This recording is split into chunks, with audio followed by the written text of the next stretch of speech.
Buenos días, mis amados hermanos y amigos. Gracias porque nos escuchan en este día. Y gracias a los hermanos, como siempre, ¿verdad? Le doy la gracia a los que comparten las meditaciones. Y gracias a los amigos que nos escuchan, que ya esperan esta meditación cada día. Espero que les sea de bendición y que le ayude a entender lo que usted no entiende. Dice el versículo 9 de Primera de Juan capítulo 3, dice: todo aquel que es nacido de Dios no practica el pecado, porque la simiente de Dios permanece en él y no puede pecar porque es nacido de Dios.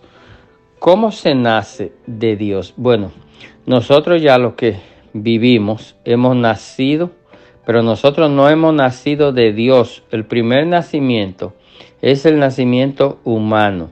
Tú naciste igual que yo, igual que todos los que me escuchan, de un hombre y una mujer. Desde que Dios estableció el matrimonio y estableció el mundo y dio orden de que nos multiplicáramos, todavía seguimos naciendo de un hombre y de una mujer. Ese es un buen principio. No importa los cambios que hacen los políticos para adaptar cosas y para complacer a personas que han decidido no creer y han querido cambiar lo que ya Dios por tantos años estableció. Nada de eso importa, sigue siendo la verdad. Dice: todo aquel que es nacido de Dios no practica el pecado. Entonces, el nacimiento de Dios viene como resultado de escuchar el Evangelio. Y el Evangelio de la Biblia, el que predicamos, dice que somos pecadores porque nacimos en pecado.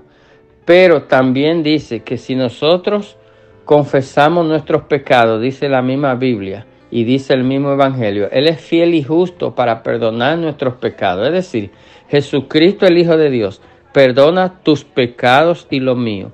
Entonces tú recibes al Señor y ahí comienza ese nacimiento, ese nacimiento que dice: todo aquel que es nacido de Dios. Es necesario que para llegar a Dios tenga que nacer espiritualmente.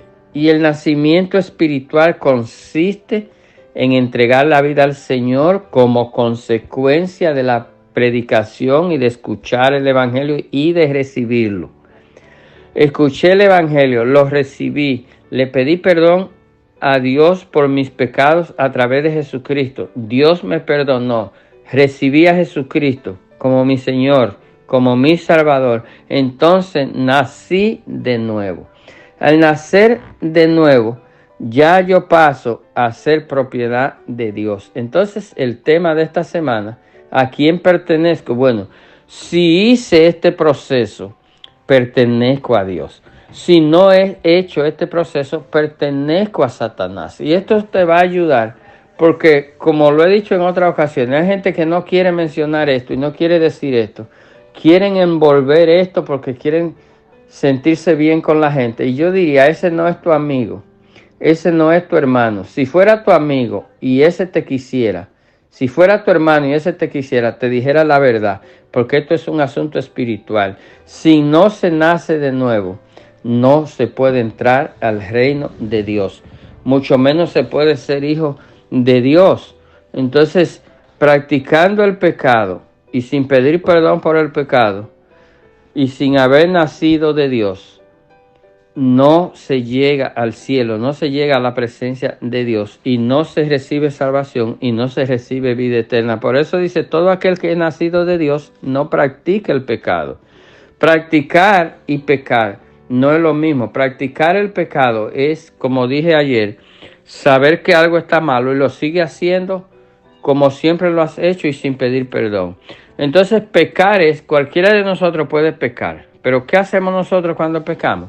Que le pedimos perdón a Dios. Y nosotros no queremos vivir pecando. Más sin embargo, sí queremos vivir pidiendo perdón a Dios, porque a veces pecamos y no nos damos cuenta.